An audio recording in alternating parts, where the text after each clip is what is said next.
ವಿದ್ಯಾರ್ಥಿನಿ ಜೊತೆಗೆ ಪ್ರಿನ್ಸಿಪಲ್ ಅಸಭ್ಯ ವರ್ತನೆ ಪ್ರಕರಣಕ್ಕೆ ಸಂಬಂಧಪಟ್ಟ ಹಾಗೆ ಕೊನೆಗೂ ಪ್ರಾಂಶುಪಾಲನ ವಿರುದ್ಧ ಸ್ವಯಂ ಪ್ರೇರಿತ ದೂರನ್ನ ದಾಖಲಿಸಿಕೊಂಡಿದ್ದಾರೆ ಪೊಲೀಸರು.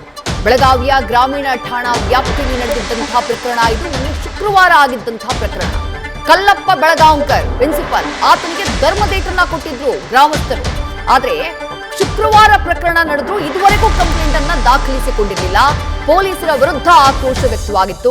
ಲಕ್ಷ್ಮೀ ಹೆಬ್ಬಾಳ್ಕರ್ ಆಪ್ತ ಆತ ಅಂತ ಹೇಳಿ ಬಿಜೆಪಿಯವರು ಕೂಡ ಆರೋಪ ಮಾಡಿದ್ರು.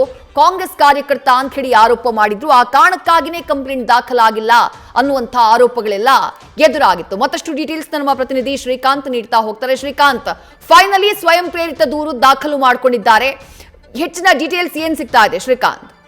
ನೋಡಿ ವಿದ್ಯಾ, ಇದು ಗ್ರಾಮೀಣ ವಿಧಾನಸಭಾ ಕ್ಷೇತ್ರದ ವ್ಯಾಪ್ತಿಯಲ್ಲಿ ಬರ್ತಕ್ಕಂಥ ಖಾಸಗಿ ಶಾಲೆಯಲ್ಲಿ ಏನಂತಂದ್ರೆ ನಡೆದಿರುವಂತಹ ಘಟನೆ. ಕಳೆದ 2 ದಿನಗಳ ಹಿಂದೆ ಅಷ್ಟೇ ಈ ಘಟನೆ ನಡೆದಿತ್ತು. ಅಲ್ಲಿರ್ತಕ್ಕಂಥ ಪ್ರಾಂಶುಪಾಲ ಏನಿದ್ದಾನೆ ಆತ ಏನಂತಂದ್ರೆ ಅಲ್ಲಿರ್ತಕ್ಕಂಥ ವಿದ್ಯಾರ್ಥಿಗಳಿಗೆ ಕಿರುಕುಳವನ್ನ ನೀಡ್ತಾ ಇದ್ದ, ಲೈಂಗಿಕ ಕಿರುಕುಳವನ್ನ ನೀಡ್ತಾ ಇದ್ದ ಅನ್ನೋ ಒಂದು ಆರೋಪವನ್ನ ಮುಂದಿಟ್ಕೊಂಡು ಅಲ್ಲಿರ್ತಕ್ಕಂಥ ವಿದ್ಯಾರ್ಥಿನಿಯರೇ ನೇರವಾಗಿ ಏನಂತಂದ್ರೆ ಸ್ವಯಂ ಪ್ರೇರಿತವಾಗಿ ಪೊಲೀಸ್ ಅಧಿಕಾರಿಗಳ ಮುಂದೆ ಹೇಳಿಕೆಯನ್ನ ನೀಡಿದ್ರು. ಅದಾದ ನಂತರ ಏನು ಪ್ರಾಂಶುಪಾಲ ಇದ್ದಾನೆ ಆತನಿಗೆ ಇಡೀ ಗ್ರಾಮಸ್ಥರು ಸೇರ್ಕೊಂಡು ಧರ್ಮದೇಟನ್ನ ನೀಡಿ ಆತನನ್ನ ಬೆಳಗಾವಿಯ ಗ್ರಾಮೀಣ ಠಾಣೆ ಪೊಲೀಸರಿಗೆ ಒಪ್ಪಿಸಿದ್ರು. ಅದಾದ ನಂತರ ಬಹಳಷ್ಟು ನಿರೀಕ್ಷೆ ಇತ್ತು. ಏನಂತಂದ್ರೆ ಪೋಸ್ಕೋ ಕಾಯ್ದೆ ಅಡಿ ಈತನ ವಿರುದ್ಧ ಪ್ರಕರಣ ದಾಖಲಾಗುತ್ತೆ, ಯಾಕಂತಂದ್ರೆ ವಿದ್ಯಾರ್ಥಿನಿಯರೇ ಸ್ವಯಂ ಪ್ರೇರಿತವಾದಂತ ಹೇಳಿಕೆಯನ್ನ ನೀಡಿದ್ರು. ಆ ನಂತರ ಏನಂತಂದ್ರೆ ಈತನ ಮೇಲೆ ಯಾವುದೇ 1 ದಿನಗಳ ಕಳೆದರೂ ಸಹ ಯಾವುದೇ ರೀತಿ ಪ್ರಕರಣ ದಾಖಲಾಗಿರಲಿಲ್ಲ.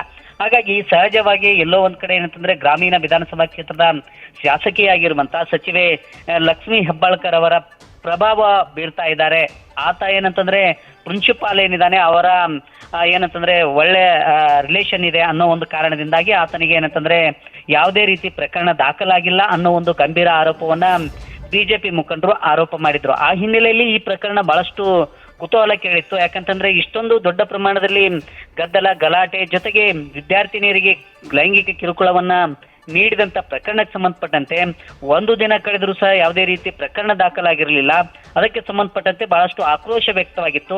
ಅದನ್ನ ಗಮನಿಸಿ ಏನಂತಂದ್ರೆ ಕೊನೆಗೂ ಏನಂತಂದ್ರೆ ಬೆಳಗಾವಿ ಗ್ರಾಮೀಣ ಠಾಣೆ ಪೊಲೀಸರು ಪ್ರಕರಣವನ್ನ ದಾಖಲಿಸಿ